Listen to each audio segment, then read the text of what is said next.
George Zimmerman's case is now in session. Jury selection has begun, and a lot of people are questioning how this is going to play out. Let's watch a quick video explaining more, and then we'll take it to the panel. The high-profile trial of George Zimmerman. Lawyers questioning potential jurors for a third day today. All eyes on that jury and how race could play a part in who is selected to serve. Attorneys on both sides have been ordered to avoid discussing race. On Tuesday, a juror addressed it for them. A lot of people have taken sides. Right. Tell me what you mean by that. There seems to be a lot of people that feel Mr. Zimmerman shot Mr. Martin, or followed him, attacked him based on his race. Several jurors talking about the sweatshirt Trayvon Martin was wearing the night he was killed. That hoodie has become a national symbol for the case. My son dresses the same way, so we caution about that. I wear hoodies too, and he must have been cold. In February of 2012, George Zimmerman, a white Hispanic neighborhood watchman, shot the black teen during a scuffle in the dark. Zimmerman claims it was self-defense and has pleaded not guilty. If you're the defense, what kind of juror do you want? I want a juror who sympathizes with my client. So I want a gun owner. I want people who've been victimized before. If you're the prosecution, what kind of juror are you looking for? I want those who can identify with Trayvon Martin. Certainly anyone who's ever been profiled or harassed in any way. Now, the next stage of selection is really when the questions get tough. The lawyers are going to start grilling those jurors directly about how they feel about guns and race. As you all can tell, race plays a gigantic role in the George Zimmerman case and in jury selection, as you guys could see from that video that we just showed you. But when it comes to stand your ground, there are some questions as to whether or not that law is being applied fairly among people that use it as their defense. So there are two particular cases that Katie Halper wrote about in Salon, and she highlighted the case of Ralph Wald, who walked into his Florida home and saw that his wife was having sex with another man. He shot and killed the other man, and his defense was, well, I stood my ground. I thought that that man was raping my wife. Now, that didn't turn out to be the case, but it didn't matter. He got off scot-free. But then there's the case of Marissa Alexander. She was a 31-year-old mother, and she was in a very abusive relationship. She was estranged from her husband, and one day she went back to their home to get some of the stuff that she left behind. She thought that he wasn't going to be there. He approached her. He admitted during court proceedings that he was planning on hitting her. She ran into the garage, grabbed a shotgun, did not shoot at him, but shot at a wall or the ceiling to scare him off. But you know what? She's going to serve 20 years in prison for doing that. So, as you can tell, Marissa Alexander, black, Ralph Wald, white. So why is it that stand your ground is not being applied evenly? Now, I want to take this to our panel, and first question actually goes to Jody. Jody, I mean, you watched that video, and you can tell that race has a big role when it comes to jury selection. Do you think that this case really does have a lot to do with race, or do you sympathize with people who are saying that the media is making this about race? That's not what this is really about. Sure, well, it's going to be about race if race figures in reasonable people's assessment of dangerousness. If an ordinary person considers race when they're judging someone's riskiness, then the jury is going to be told, George Zimmerman should not be convicted if he acted reasonably. And so if a typical person responds to a young black strapping male with fear, with a sense of intimidation, then race is going to figure in the reasonable person analysis and will, without any stand your ground law, if you just had ordinary self-defense law. We can go back to 1986, the Bernard Goetz case, a celebrated subway vigilante, shot 4 black youth on a subway train and claimed self-defense, and he was worried about being robbed.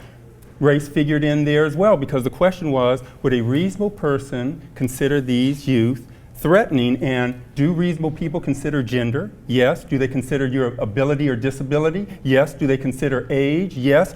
Well, does an ordinary person consider race in assessing someone's dangerousness? And someone like Jesse Jackson said to a black congregation in Chicago some years ago, nothing more pains me at this point in my life than to walk down the street, hear footsteps, start thinking robbery, turn around, see someone white, and feel relieved. That's Reverend Jesse Jackson to a black congregation. So that shows how race can figure in ordinary reasonableness analysis in all self-defense cases, not just in stand your ground cases. So you'll have people, Akilah, who will make the argument that, well, look at the crime rates. Most crimes are carried out by minorities, so can you really blame people for having this fear when they see someone in their neighborhood who is either black or Latino and shouldn't necessarily be there? I mean, what would your response be to that argument? I would say that it speaks to the larger conversation around really the danger of implicit bias.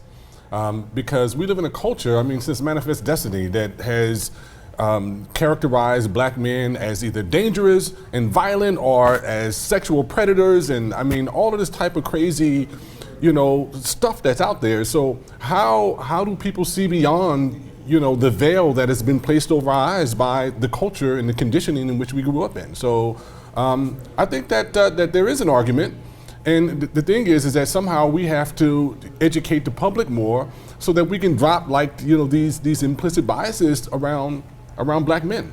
I think that there was a report that was done not too long ago through Harvard University. It's the implicit association test that looked at you know, just random, you know, folks' perspective and perception of black men, and less than something like 20% of folks had positive images of black men and black boys, and I think that that's very telling. Wow. So what do you feel perpetuates that type of mentality? Do you, Bill, feel like it's the mainstream media? Do you feel that it's because of crime rates? And is there something that we can do to actually fight that? Because I think a lot of these biases are subconscious. I think that people don't realize that they have this. I know every time we do stories like this on the Young Turks, people will be like, oh, you guys are still talking about racism and crying about racism. But these things exist. And Bill, I mean, what do you think we can do to kind of fight back? Where does it come from, and how can we fight back? Well, I think that the stand your ground law just naturally lends itself to that kind of you know, in the moment assessment, because it lowers the bar for self-defense. You don't have to actually prove later on that, you know, you were under imminent threat and that's why you reacted with that kind of deadly force. You just kind of get a hunch, you know, and you can get a hunch from anything. You know, Jesse Jackson could have just shot behind him because he had a hunch before he found out that he wasn't under threat, because it was just white guys, you know, and so really. You know, and also there are certain, it's not just Florida, there's a bunch of states that are stand your ground states. And if you look at them on a map, they also happen to coincide with what we call, you know, the Yahoo states, the pro-gun states. I mean, there's a lot of overlap there. So it kind of seems like, you know, the mentality there is all, it all fits together. You know, it's not random. You don't see any stand your ground states in the Northeast.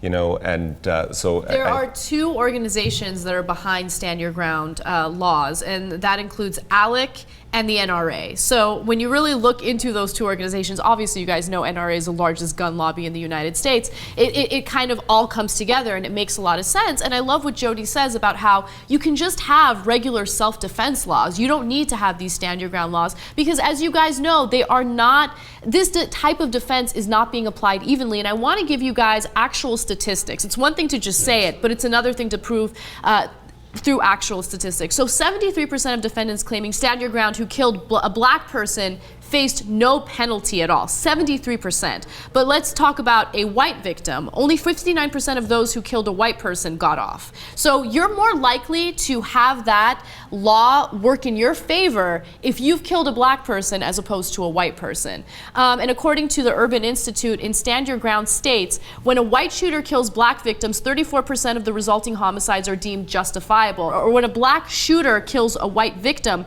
3% of deaths are ruled justifiable.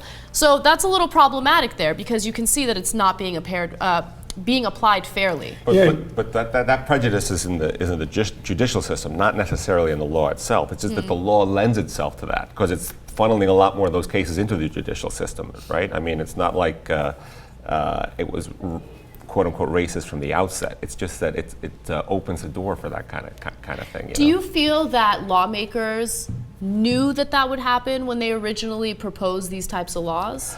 I don't know. I mean, the whole stand your ground thing, like even it's such an ambiguous title. You know, stand your ground. It sounds like more like a political statement than you know, actually something that would explanatory.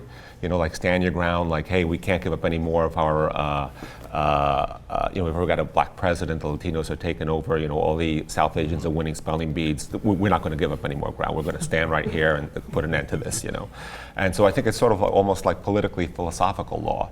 And that's just the fact that it lands it ends up with more deaths and more and a discrepancy, a racial discrepancy in the way that those cases are judged. I don't think you could have foreseen that necessarily, but yeah, and it's interesting because it's not just stand your ground. I mean, in New York City, you have stop and frisk, and stop and frisk targets Blacks and Latinos. I mean, you look at it, and the vast majority of stop and frisks have happened on, you know, Black and Latino men just walking around town, minding their business. And you gotta wonder, like, why is that? Is it because of a subconscious bias, or is it because these policies were put in place to target these people and make their life even more difficult than it needs to be? I think that, you know, a lot of policy and laws are being made from the perspective of individuals who suffer the disease of racism in this country. I mean, nobody is exempt. You know, we've all internalized, we've all drunk the Kool-Aid, and you know, it's the lens in which we view the world through. And I think until we actually engage a really authentic and honest conversation about race and class and power dynamics, especially race in this country, we're gonna consistently see things like this happen.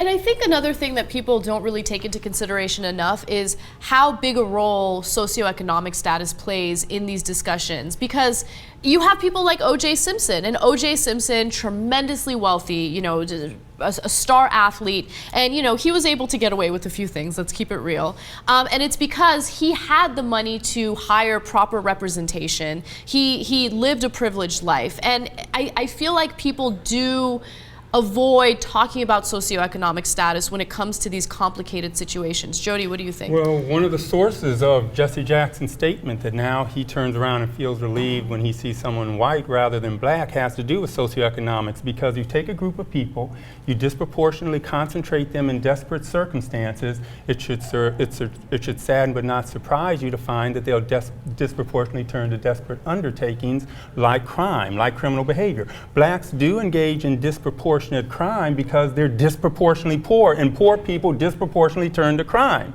Right. And so there is a class component even to the legitimate statistics if we're looking at this as just a kind of profiling on the basis of rational statistic generalizations kind of argument, as against a unconscious bias, you know, the kind of bias that you find in the 3-year-old little girl who said, Phyllis Katz in the New York Times some time ago described a 3-year-old little white girl who said to her mother upon seeing a black infant, "Look, Mom, a baby made."